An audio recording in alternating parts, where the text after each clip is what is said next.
cool here, so hopefully that weather's coming up here soon. Okay, is everybody? We got a good house tonight, don't we? We got 17 people watching live right now. Oh, good. Well, the first thing I want to know, or let everybody know, is we got our new web page up, and we haven't quite got it finished. And if you need to contact us, we got the new thefatbeeman.com web page, and we're going to start to replace the Dixie Bee web page with new links and stuff. Also, if you want to make donations, you can go to my email, wmconnect.com, and we're going to take questions in a little bit. We're going to cover Ross rounds tonight. We're going to cover some cell punching, and people don't be afraid to ask questions. So first thing I want to show you is Ross rounds, which is on a 5-frame box. And I hope everybody can see it.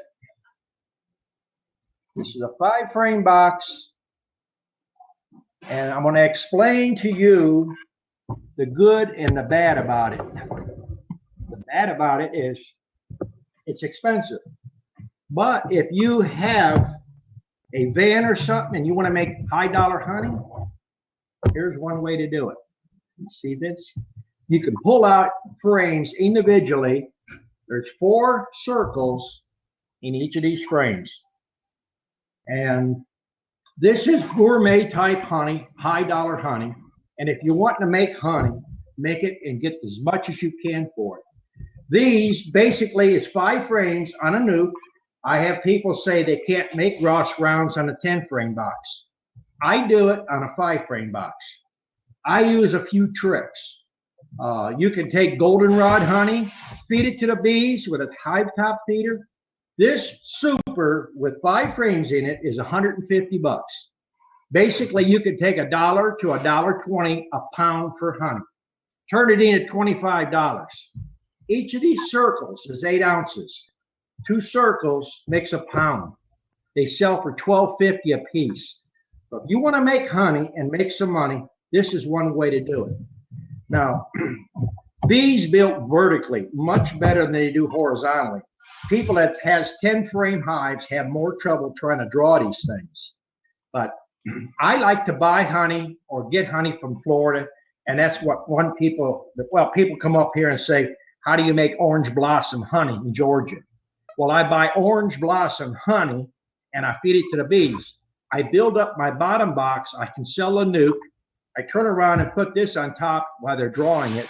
Excess honey is in pure white comb honey. And the nice thing about this is basically it's dry. You pull one of these sections out. It's like this. Out of 5 sections, if you only have the center 2, you can split this apart. This comes in half. I'll try to split it without busting it. You'll see how it comes apart.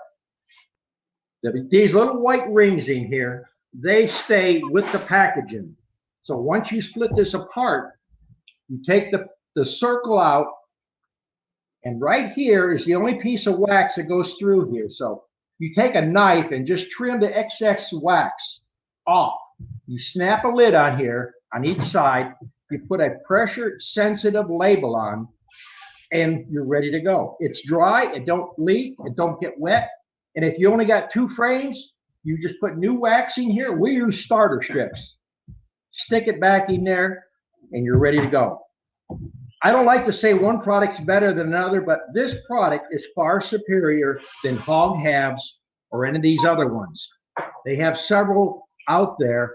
One of them has a plastic frame. You can't do that, pull out 1 frame or 2 frames. It's a 1 piece, and if you cut your circles out, the rest of it is damaged. You can't redo it. And the rounds sell and they draw them out much better, and they have a higher price than the square boxes. And this here was cut down from a medium. I guess people do the same thing I do. They pick it up from the end up here. These little pieces where you have your frame rest, and you bust them off. The box is useless, but on Ross rounds, you trim that lip off, and then you put a piece of 3/4 plywood in here, because these frames are slightly shorter than 19 inches. So you don't waste the product. Now, I'm going to set this over here. I'm not going to get into real big depth with this, but people who can't see good or have a hard time grafting, these are two homemade cell punches. I'll turn them slow so you can see. Basically, these is ferrules. You lay your comb down and you take this ferrule and you heat it up with a candle or over a hot plate. You stick it into the cell. You can see what a cell is right here. I'll use this end over here. Get up where you see. This piece here is a lot larger. It's actually cutting about 3 cells at one time. So you could reach down with your fingers, pick it up, set it into a blank, or if you have a cell bar, put you a block in there. Now you could do 10 or 15 of these. This is a homemade one, as you can see. This is the man that makes my vaporizers. These are cell punches. It's got a fancy little handle on it. And these come here in 2 sizes. This is the fancier one. It's got a little handle. This one, no handle, that you can see. For someone who wants 5 or 10 queens, this is an excellent way to do it. I thought I'd bring that in and just run it by people to let you see there's other ways to make queens. And I see some people have interest in the cell punching. So that's what I got as far as that. And we're going to open up the chat for any questions. If it's on Ross rounds, if it's on anything about bees, I'll see if I can answer it for you. Don, I do have one quick question I just thought of. Do the Ross rounds only come in shallows, or can you get them in different sizes? They only come in a shallow. So they're basically 5 inch. That super there is about 5 inches. Okay. Now this one here is basically a brown. I'll pick it up here and show you. This is the latest that they sell. Mm-hmm. I don't buy their kit. I buy the Ross round frames, and I buy them in a large box. They come about 12, maybe they're 20 frames in a box at a time. They're a lot cheaper. I think the last that I bought on these was about $1.50 a frame. Your rings are separate and your covers are separate. Your labels are separate. The labels could be made on a printer if you have that ability. These things here, the old ones, I've got tons of the old ones out there that I got since 1970. They're white, milky. The covers for these things come in a clear and they come in an opaque, which is a frosted. I like the clearest ones myself because it shows your product off a lot more.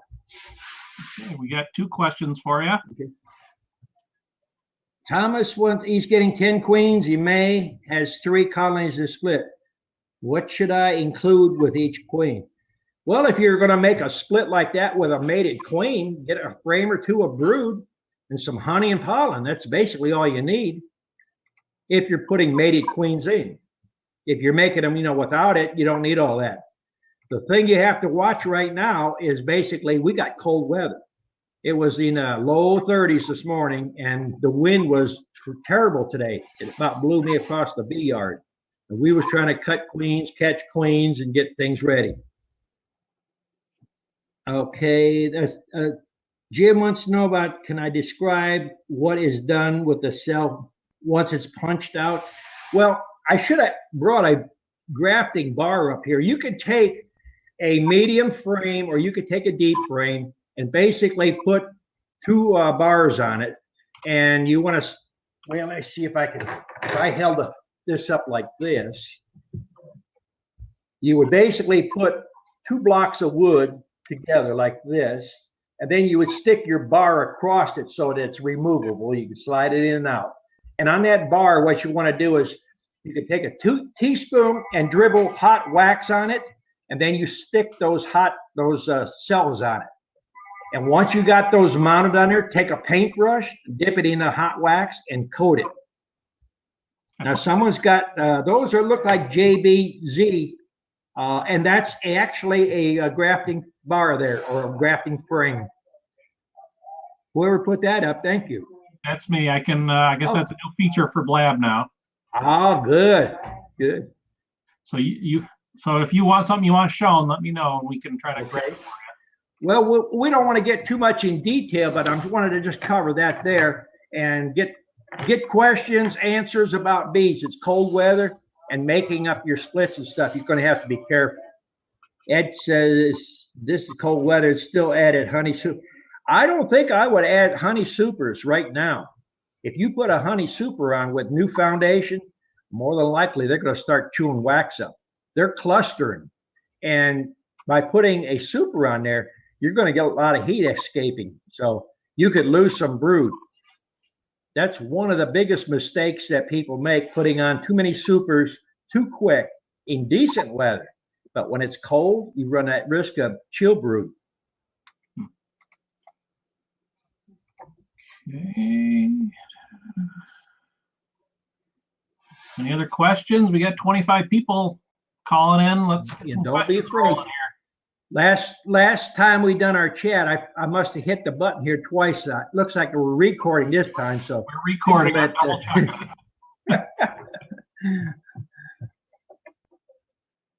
Uh-oh, someone said, whoops, they put a super on. I think I'd go out there tonight when it's cool and I'd take it off personally. Because right now you have so much heat escaping when you put supers on in this cold weather. And I know from Tennessee upward, they're getting snow.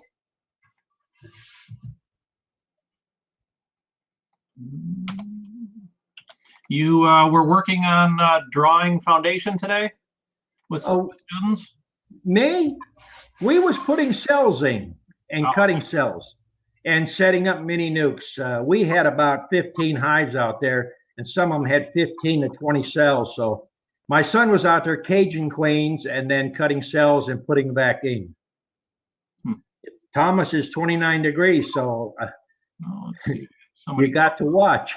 Here's our buddy Joe calling in. Hey, There's Joe May. Hey, Don. Hey. Hey, how many bees you had to put in them mini nukes getting down as cold as it is on them queen cells? I actually got one set up there that was set up last week, and it only had a couple of bees in when we set it up, and now it's covering 2 of those mini frames. I was going to take a video today of what was going on out there, but I got kind of sidetracked. I had a fella come down here for a whole week, and his name is Todd Prince, come down from North Carolina and took classes all week, and we sawed boxes up, and we went through about all week, and his mind was overloaded, he said, when he left. Yeah. So, you thinking a couple of bees is going to be enough to keep the queen cell warm? I wouldn't set one up now with a couple of bees. I would basically wait till it warms up. Those was set up, the ones we got out there now was set up about 7 days ago. So the queens have flew out, they returned, and they've got, they basically tripled their size in just bees they've gathered. Okay. But they're pulling the sugar down. We've been putting sugar on them. Yeah, I have mine too. Well, I had to put 4 mini nukes up because that queen cell's cut. That's swarm hive. Well, we had 3 out there we checked that was set up 3 days or 4 days ago, and it got cool on us. So they absolutely left the hive. And I think the biggest problem on that is the bees was too old that we shook in there. Yeah. You need young nurse bees. So if you have, let's say you dump a package into a hive, you can't come over there and shake those bees out more than about 4 or 5 days after you install that package. Because after that, they're a little bit too old. They won't stay. They'll return to that parent hive you shook them into originally. Yeah, the cold weather's been bad here. We've been down in the mid-20s. Nice. Yeah, we've had some cold weather. That's what you have to watch. I've lost nukes several years back. We did a whole bunch of them. Yeah, I lost a queen this past week playing around out of a big hive. Anyway, you're gonna ship my queens out next week, or you're gonna be a week later? Well, are you too cold? Well, my next Wednesday is supposed to be warming back up. The next 10 days look all right. You want to wait? I can get you some next week. I was supposed to get some for Saturday today, and the guy called me and says, and he lives just about 10 miles from here. He actually said hold them off until Wednesday.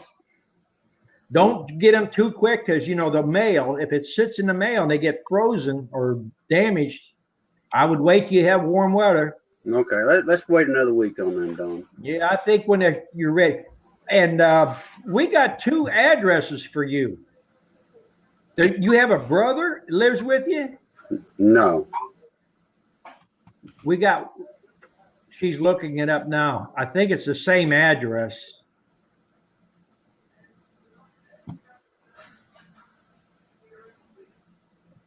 She's finding it now. Yeah, well, it may be 2 names. It might be under Winford.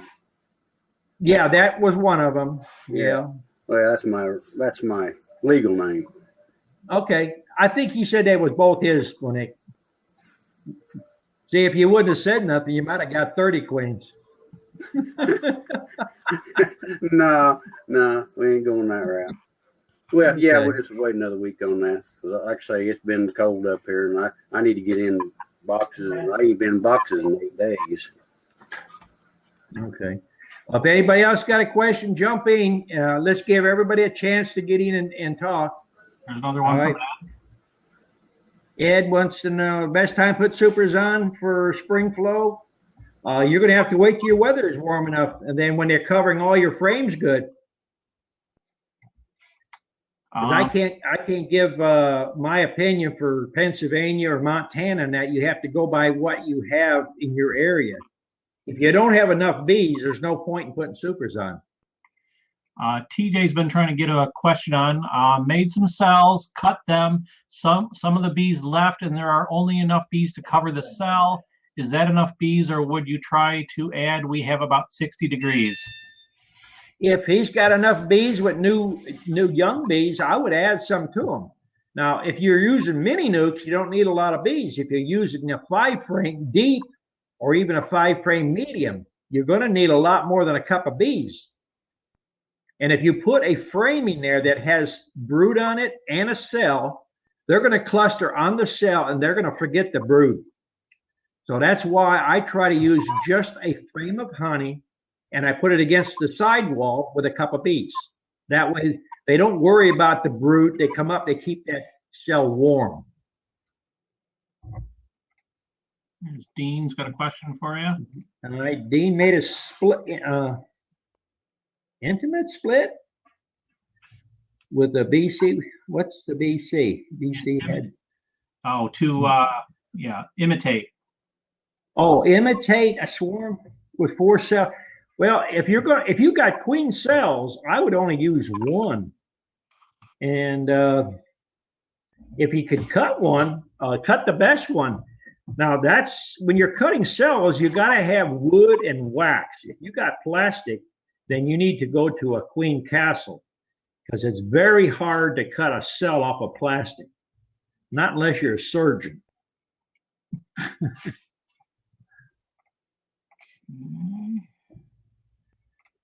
We're up to 28 people are watching. Okay, just everybody got a question, jump in there. Don't be afraid. That's why we're here to do these kind of question and answering things here.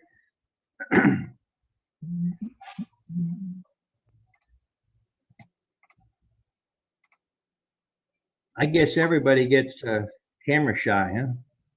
But you can type your question on in here and we can answer it. Hey, Joe? Yeah, can you hear me, Don? Yeah, we hear you.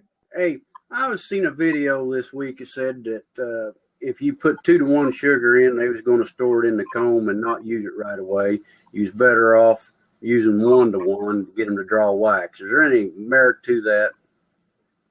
Well, everybody has an opinion. It's just like if you're really hungry and if you got a package of bees and you're putting a package in, the bees are basically hungry.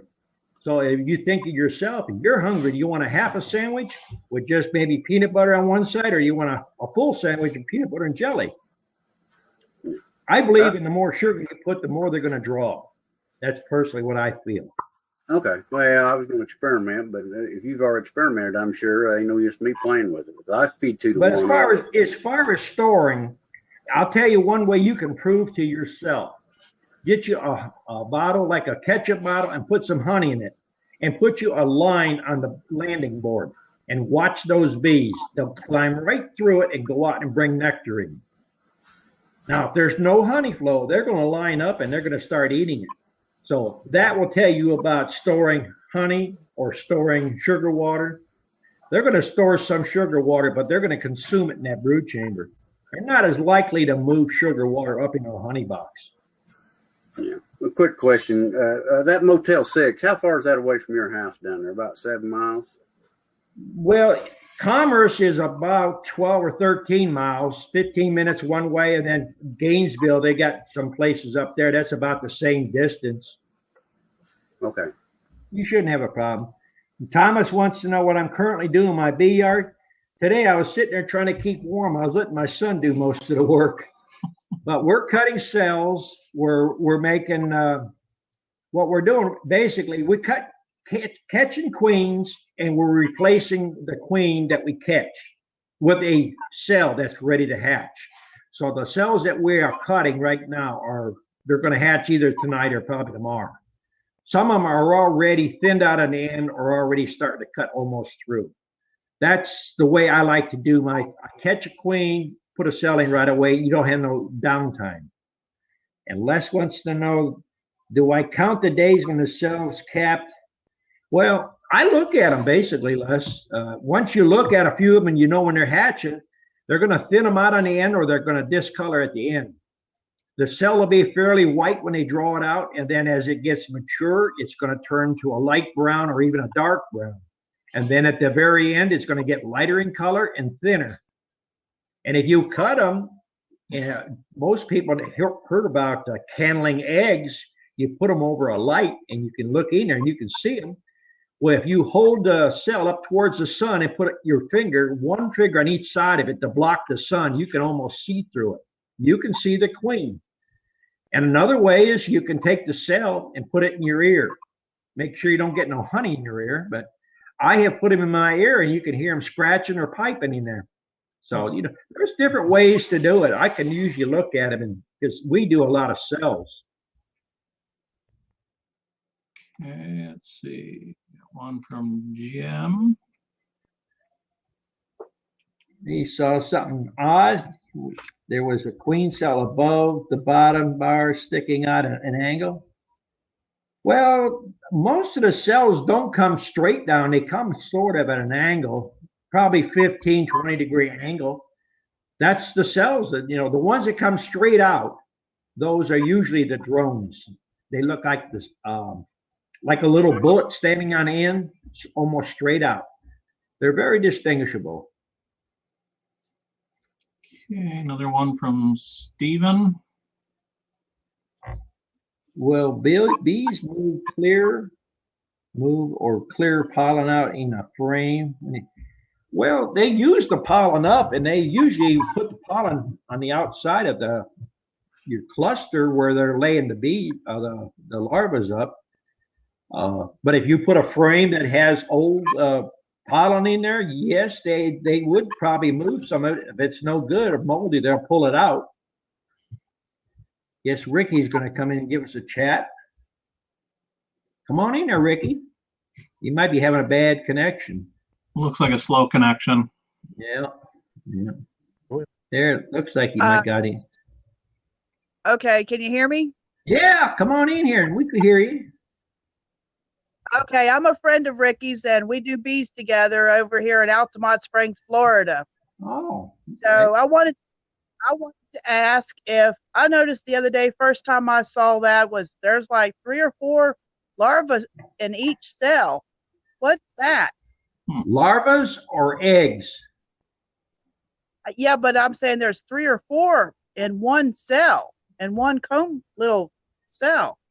Not larvae. Right? I think you might be thinking about eggs, maybe. Was it eggs or larvae?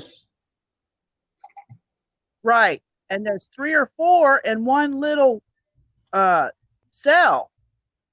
It sounds like it's a laying worker. Uh-huh. Now the eggs look like a grain of rice, except it's about a third the size of a grain of rice. And usually, well, it could be two things. You could either have a laying worker in there, or you have a new queen. A new queen sometimes lays 4 or 5 eggs in a cell, and usually they'll straighten it out. The bees will pull out the excess, and that queen will start laying one egg in there. Oh, that was new to us, so I was wondering. All right, thank you. How old is that hive? Oh, it's probably this year's new hive, from splits. Well, it's possible it's a new queen in there. Did you make a split? Well, yes. If you made a split, that's probably more than likely a new queen. Okay, that just seemed odd. I appreciate it. Thank you. You're welcome. Let's see. Somebody asked, how many bees can one hive hold? Bees or what? Bees, as far as counting them, they'll claim 60,000, 80,000, depending on how many boxes you stack up. I don't run that many myself. I usually run a single or with one box on top, and a brood box on the bottom, a medium on top, just to catch the excess honey flow. Oh, I think she's trying to get back in again. Okay.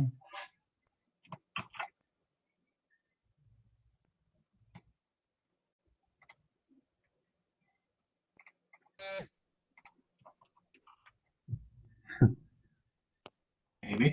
Sorry. We can hear you. We can't hardly see you. I know we're out on the back porch and having a couple. Oh, you're having a party in the back porch, eh? Yeah. Okay. Sorry. I'm trying to close out of here. Okay. Let someone else talk. Okay. Any other questions?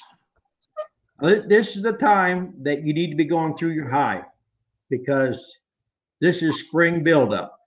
And if you haven't been in your hive every 14 days, you better watch for queen cells. And if you've got queen cells, you need to cut them, and you need to have nuke boxes ready to put them in. Now, as far as queen cells, on the bottom of the frame, those queen cells are just as good as the ones in the middle or the ones at the top.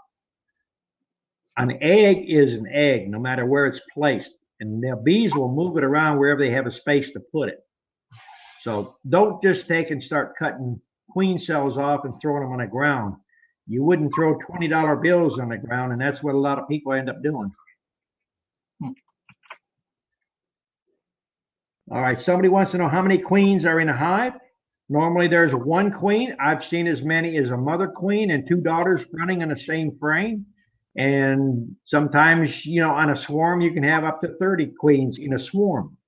But once they get into a hive, they're going to kind of battle it out and single out to 1 or 2.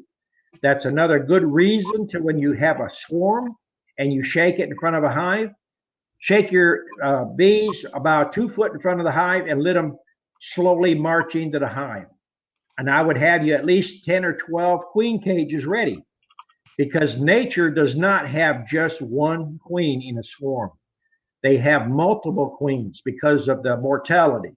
You have purple martins and the dragonflies and wasps that kill the queens. So they actually won't fight until they get inside the hive.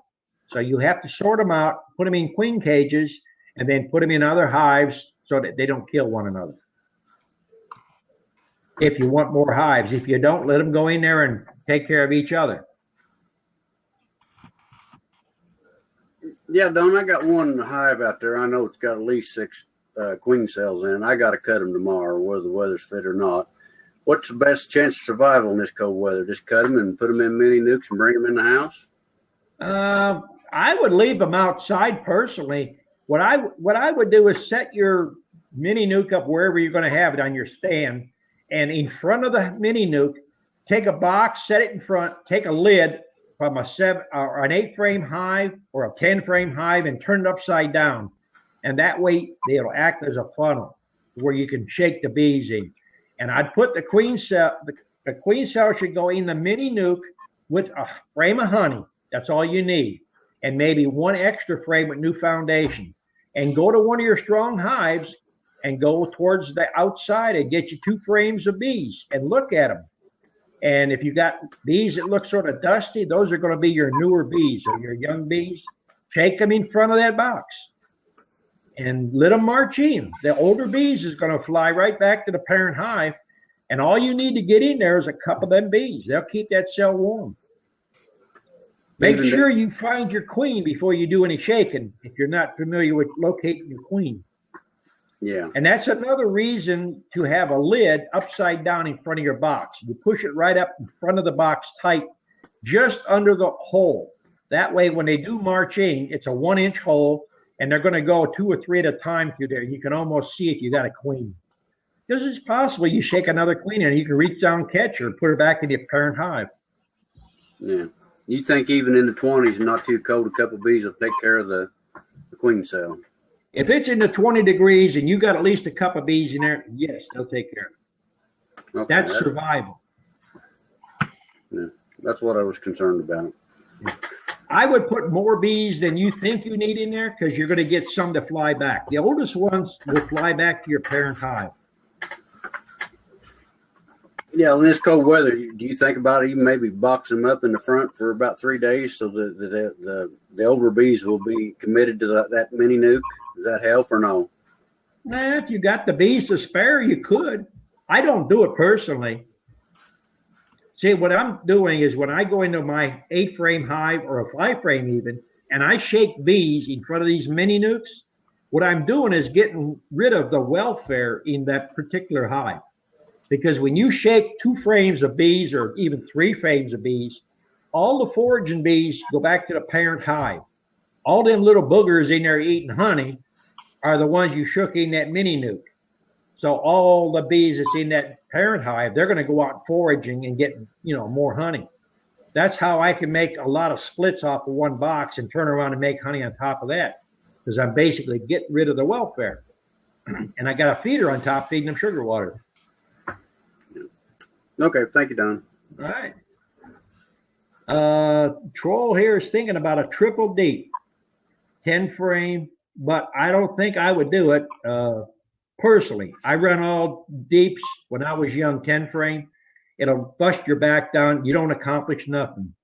Running a queen excluder with 2 queens in there, you're not accomplishing nothing more. The box is going to get to a certain population and they're going to swarm. A single hive with a good queen will do about as much as you're trying to do with a triple deep.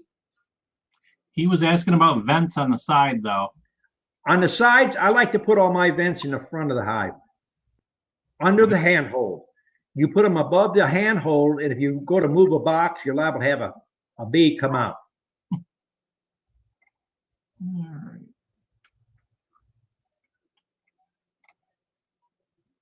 Yeah, okay. He's talking about, Don, he's talking about not having the 2 frames on the far ends. No, if you're going to do that, you're going to have to get a 2 by 12 probably, and it has to come clear to the top and it has to fit tight. And you have to caulk that in, because if you don't caulk it, you're going to have a crack there and you're going to get wax moth eggs, larvae. You're going to get critters that get behind there. The bees can't clean it. If you caulk it, it's not going to be the greatest, but at least keep them out. It'll help hold the heating on the 10 frame. Evening, Scotty. Hi, Dawn. How you doing tonight? Okay.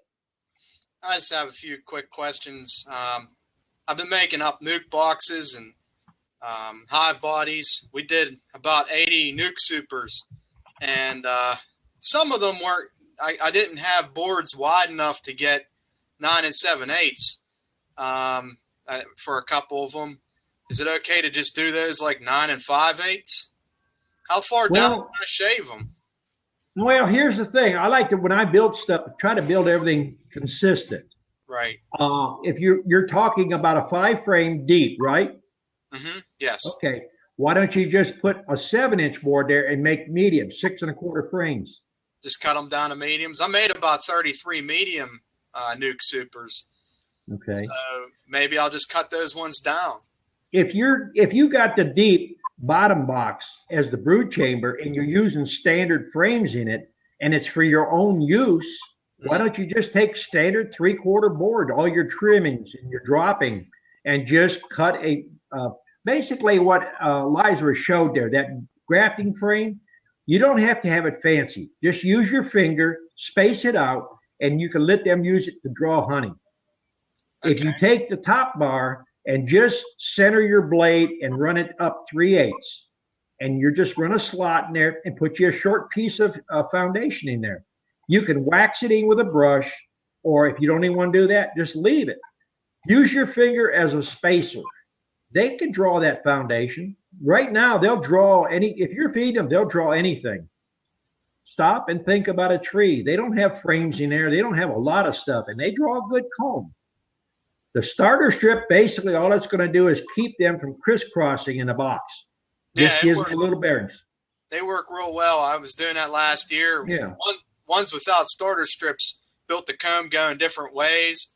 I had to make sure the hives were level too. If the hive wasn't level, they screwed it up because of that.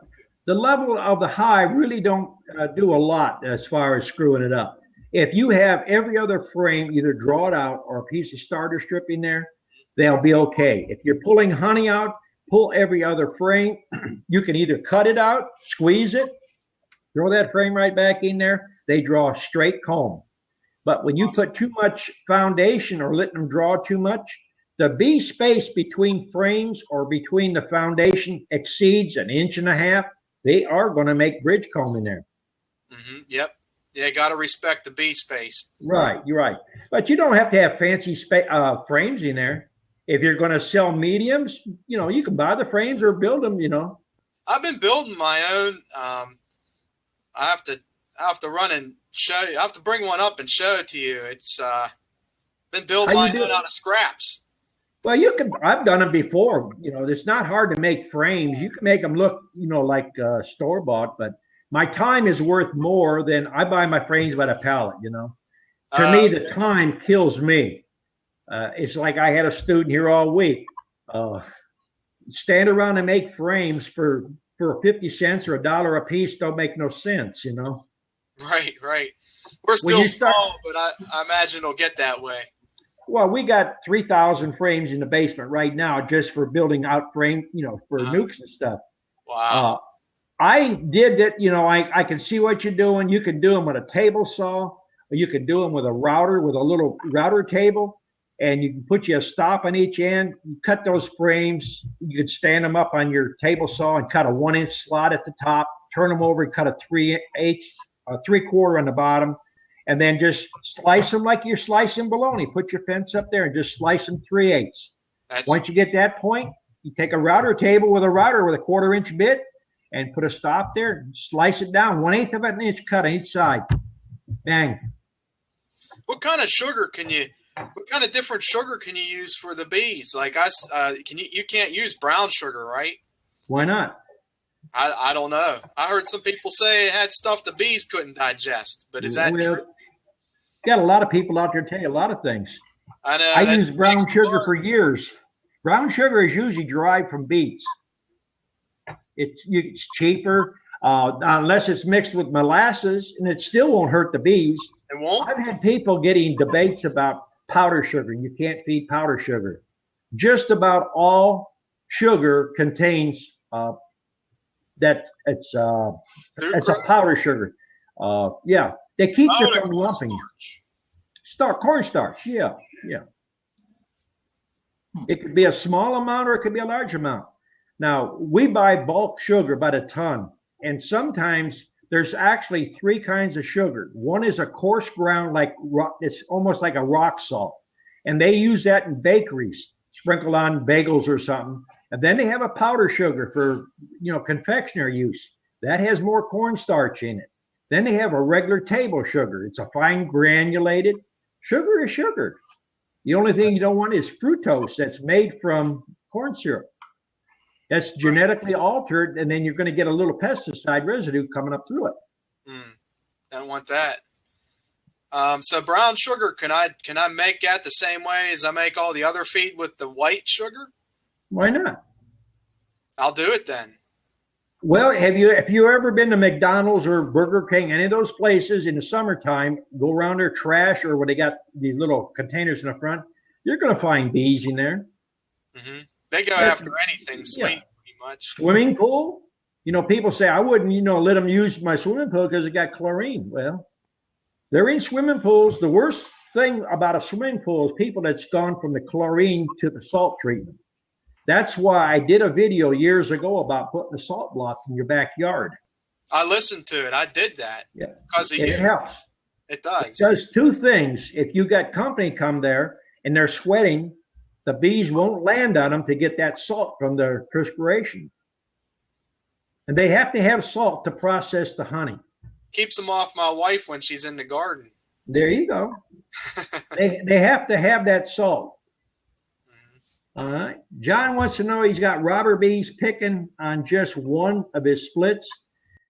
It's possible that he has an entrance reducer. I don't know if he's got robbing. I'm running a lot of hives here, and we don't get robbing.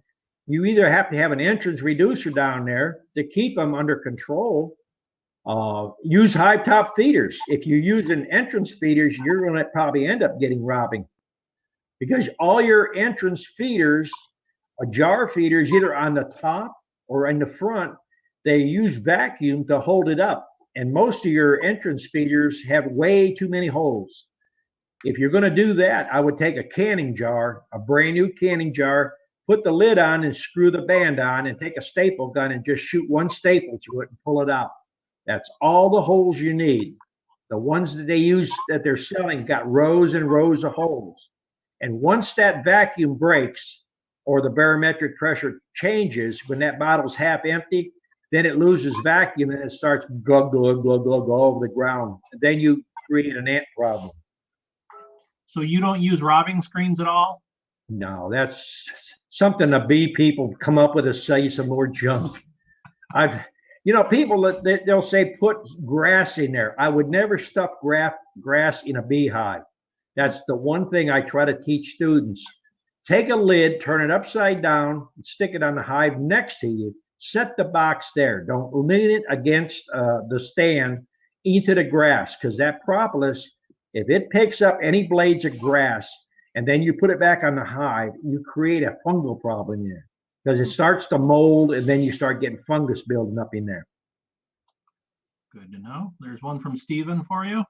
Okay, he's got problems putting frames with swarm cells in the nukes. You don't, if you're going to use frames without cutting them, all right, I see they're hitting the floor. One frame in there and then space them out with your finger. That keeps them spaced out. You won't damage them. Now, the only way they're going to hit the floor is if you bought them from a bee supply house. Those boxes are 9 5/8. I make mine 9 7/8. My frame rest is a full 3/4. That way, if it warps or does anything, I can shave it a little bit. It gives me 3/8 clearance above the frame. It gives me over 3/8 in the bottom. And if you got damage on the floor, you probably got one of those we call reversible bottom boards, and you got the 3/8 facing up. I don't even run that. I run a standard 3/4 year-round. All right, Keith is coming in.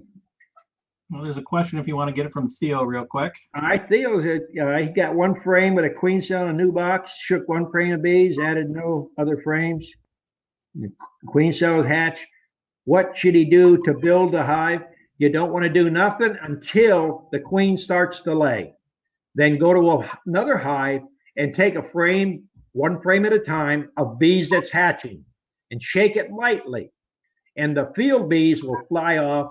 The new bees will hang on. They don't like to be shook.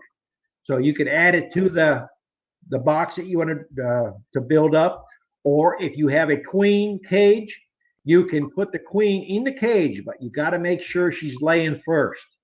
Cage her, put her in a queen cell or a queen cage, and then you can shake 2 or 3 frames of brood or with bees into the hive, and you can put a frame or 2 of bees hatching. That way it builds your population real quick. And then just release the queen manually in 3 days.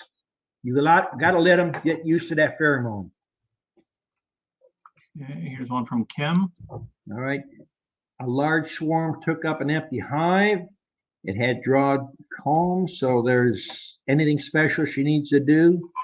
They're drinking a quart of sugar water.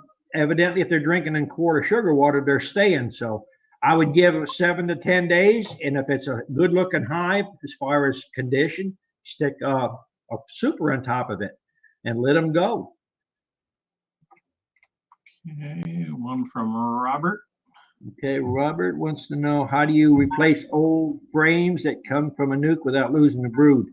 What I usually do is I use 5-frame nukes, and as I'm pulling stuff like that out, I stick it into a 5-frame nuke, and I get 2 or 3 from one hive and one from another hive and another one. And then as they hatch out, before the queen starts to lay again, then I replace them once everything is hatched out. And then at that point, I just set them outside and I let them go ahead and rob it out. Hey, Thomas. Okay, Thomas, if you got a question, you're going to have to mute your YouTube. You're watching YouTube at the same time. Get feedback. All I right. get a lot of feedback from you, Tom. All right, we can hear you now.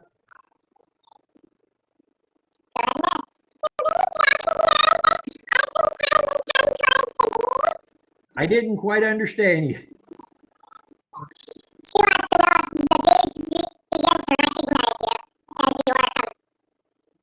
We're getting some kind of feedback. Recognize us when we work them. How do they recognize them when we work them? I have all my bees know their name. I remember all the names.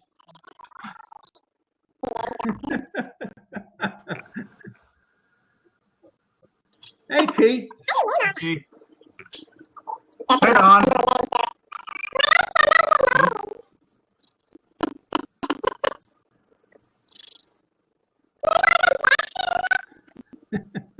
We're still getting chipmunks from you, Tom. We're not. All right, sorry. Go ahead, Keith. Okay, Don. I've had several swarms this year. Do swarms happen before the queen cells hatch in the hive? Well, you could have a queen from another hive causing a swarm, but you could have, you could have swarms without a queen cell if you have certain conditions. If you got a high mite count in there, if you have a lot of small hive beetle, that'll cause them to swarm out, leave the box or abscond. But these weren't absconding. They were just huge hives, but I couldn't find any queen cells, but they swarmed. Are you going all the way to the bottom board? Oh, yeah. Yeah. You check every individual frame thoroughly. Absolutely. When's the last time you did that? Before the swarm? Wednesday before. Okay. Every week. Evidently, you must have missed one somewhere. Did you check every single box, honey boxes, everything? Everything. So the question I've got is, will they swarm before the queen cells hatch out? Not normally.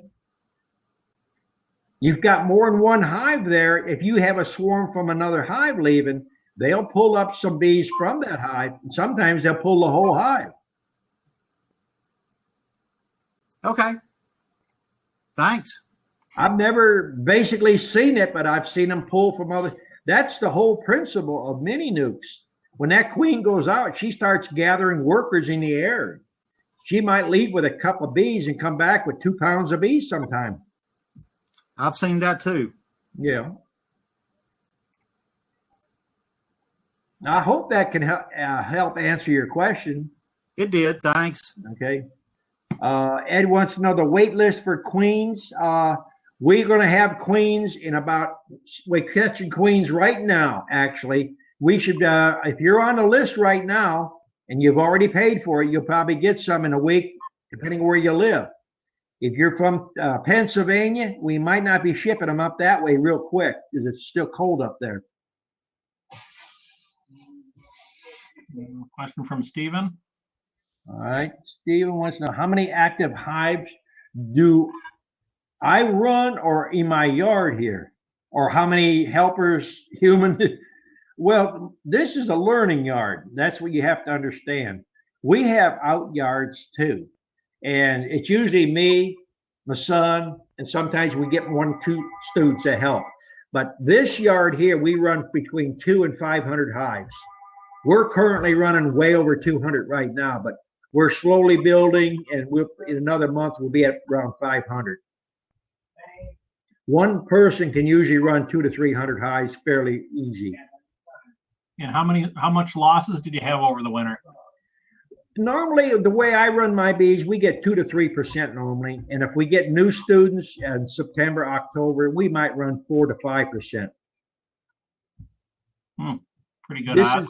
This is basically a learning yard, so this is where students come to make mistakes. And I don't get upset if they make mistakes. I tell them right out, if you don't make a mistake, you're not going to learn nothing. If you follow me around and do exactly like what I'm doing, you're not learning, you're copying. I want you to understand. So if we have a student comes in September, October, and they're not used to working in a situation of a commercial yard, and they bump a queen or kind of, pinch it or something, you can lose. And that's how we end up losing some of our bees.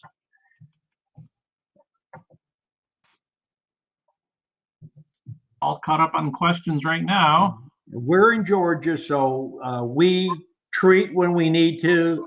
I do the least amount of treating as possible. I say that for new students coming in so they can pick the type of treatment that they want. Every person's going to have something they feel more comfortable than another.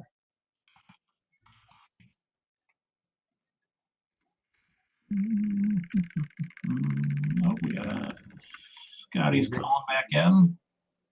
Scotty calling back in. You thought it's, oh, there he is. I just want to show you, I'm not doing the frames like with the fishing line like you did it, but this is how I kind of just did it. You like them vertical?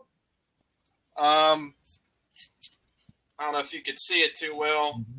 We see it pretty good.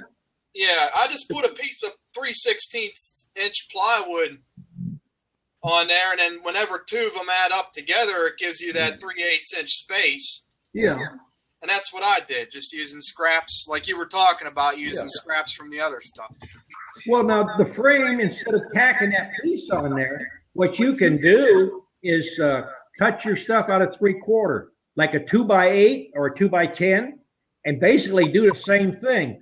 Because you've got a square piece at the end where your frame is notched there. Instead of notching it like that and then tacking it on, you take a lay piece on your table saw and run it right up, and you put a stop on it. It's going to be a square cut, but it's going to basically look like it. It'll work. Is that how you do all yours? Or I used to do it that way till I got fancy, and I got a router table, and I stand the router underneath it, and I just have a bit sticking up with a stop on it, and I push the frame up to where it cuts that at the bottom. At the top piece there, it's about 3 inches long or 3.5 inches long. But your fishing line that you put in, they'll build on that fishing line a whole lot faster if you run them horizontally instead of vertically. Oh, okay. Well, I'll tear them out. Well, you don't have to tear them out. Try some horizontally first. Don't believe what I'm telling you. I'll do a little bit of both. And with that sugar, is there a bad sugar to stay away from, or is there anything? Not unless it's been sprayed around with pesticide. Sugar is sugar. Don't let that fact, scare you. I'd be feeding sugar rather than worrying about, what is good for them. Like if I could get a couple 100 pounds of brown or something, I'll get it if it's cheap. If it's spilled or something like that. If you're in a smaller town, go to the guy that has the smaller store. IGA used to be an independent grocer, and if you know the store manager, they're going to get broken bags of white sugar. A lot of times that stuff comes in on pallets, and they have 3 or 4 broken bags. And even when it's canning season, they run those 25-pound and those 50-pound bags. And they get these schoolboys in there that can't lift much, and they end up dropping a bag here and there. Tell them you don't care. It's for bee feed, and they'll sell it to you. The only thing they're going to worry about is that you don't repackage it and sell it at the yard sale for human consumption. That's their biggest worry. Right. And then another thing, it helps sweeten the deal up, is if you talk to the guy that's the manager, say, look, I'm a beekeeper. I use it for bee feed. You look out for me. I'll buy the sugar. I don't want it for nothing. I'll bring you some honey just for your trouble. And you'd be surprised how he'll make sure he sweeps it for you. Okay. Well, thank you, Don. Okay. Okay, question from Stephen. Okay, you lost a hive over winter, and it wasn't usual starvation. It dead in the cells. Bees were dead at the bottom. That sounds like moisture. And maybe 12 bees in total. The population probably dropped going into winter with mites.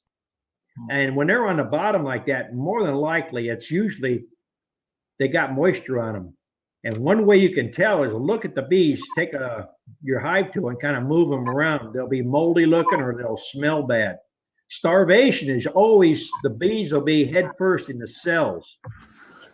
Oh, there comes Joe. He's got a frame he made. It's not even frame. It's a holder. You've got students to be your extra set of hands. This is my extra set of hands. There you go. Huh? Hey, you better hurry up and patent that.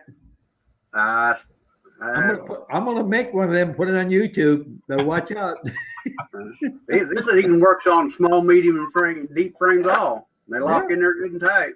Good. Got enough space to cut queen cells on the bottom. Yeah, that's good. You got to think of ways to make your job easier. That's why I don't do. I had a student who was talking about that today.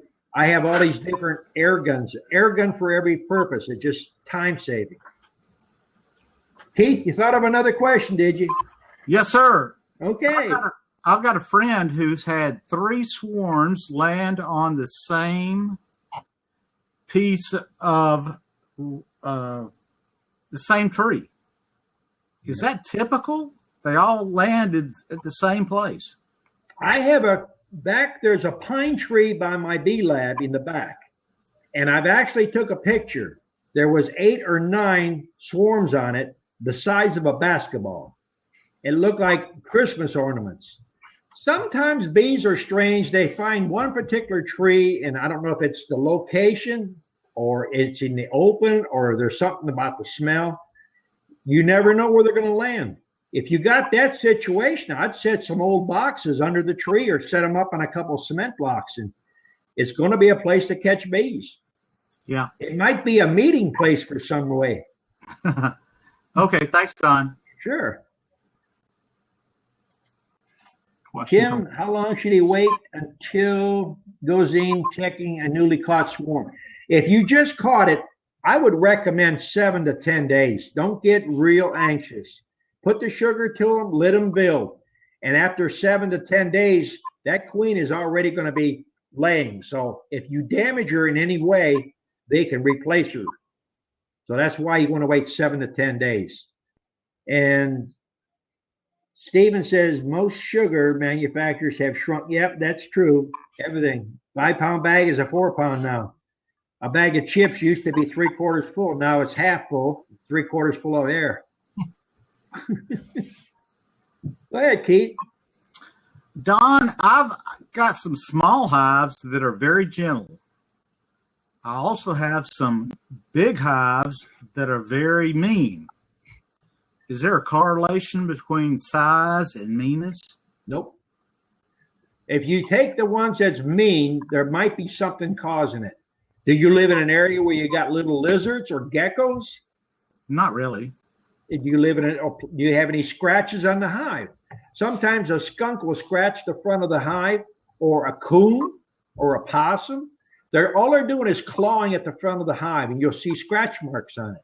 And then when the bees come out to investigate it, they smack them and eat them. So sets the hive off as being more aggressive.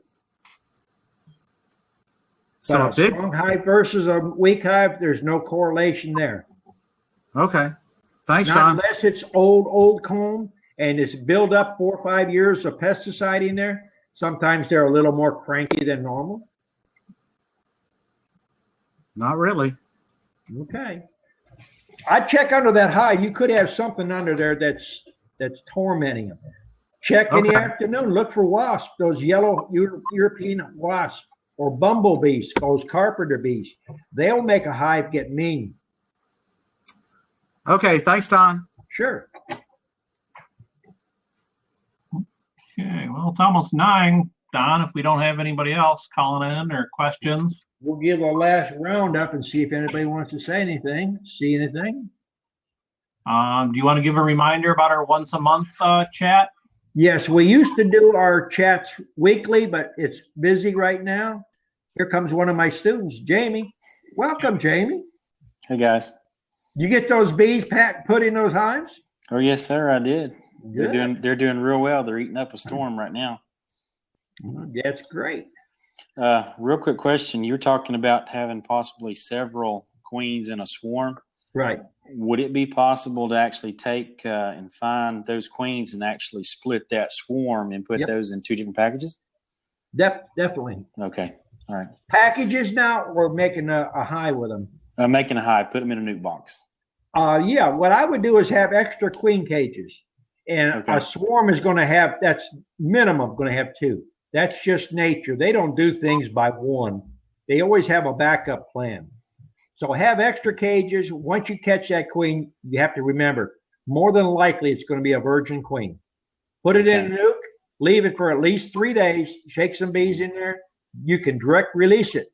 But before you direct release it, make sure you got honey in that hive and they're pulling a little pollen in. That's an indication they're going to stay. So you could probably put some feed on them. That helps keep them there. So basically, I'm going to put that queen in a queen cage, just like I was putting a package in. Right, but you're going to put her between the frames and only her, not any other bees, just her. No attendants at You don't all. need Just no attendants her. to the swarm. Attendants Okay. is only when you ship bees or you're transporting them from one place to another. So I won't put candy in that frame or anything. It's just her in a frame, Just and then her just in a leave it 3 days, and then release her in after If you that. stop and think about it, why would you have to do that? Yeah, They are in makes the sense. swarm now, right? They all smell what now? good. They accept all them. They're not going to fight it out until they get into a hive. That's why you Okay. want to try to separate them before you put them in a hive. Gotcha. Okay. I've seen swarms out here with 30 queens in there. Okay. All right. Makes sense. Thanks, Don. Okay. We'll talk to you this week. See ya. Okay. Let's see. Hey, Don, what size staples you use in queen cages? I actually got Harbor Freight. They're 23 gauge, and I use it like about a quarter inch length in the leg, and it's just easier to put queen cages together. Are them T50 in width, or are they bigger than a T50? If you stop and think about a home stapler that you would have on a desktop, that's the thickness of the wire, and it's not long legs. The leg on it is only a quarter of an inch long. And I think it's a $20 or $21 staple gun at Harbor Freight. Then that one for $20, it's a staple gun and a brad gun. That one I use to put the brads in. When I put my wax in, I use brads, no staples. And then I use 1.5 inch leg, quarter crown, put frames together. Now the big gun I use to my high bodies, I use a 1/2 inch crown, 1.5 inch leg, cement coated. That way when they go in, they don't back out. Okay. So the ones you're using in the queen cage, they're about the size of a standard staple, about a 1/2 inch wide. They're just about a 1/2 inch wide, and they're real thin. They're half the size of a T50 staple gun. Okay. I had If trouble you bought finding a hand desk stapler, just one that sits on the desk, a swing line, it's got the real small staples in it, and they work fine. But I don't like pounding a staple gun. I got a little air gun that pops them in it for me. Okay. Okay. Thank Toby you, Don. all right, Toby wants to know, do I always wire frames? And I use a starter strip. If you use starter strips, there's no need for wiring them. And we don't even put fishing line in unless we're going to ship them out. The fishing line reinforces the frame, and it acts, for support in case they drop the box down in shipping.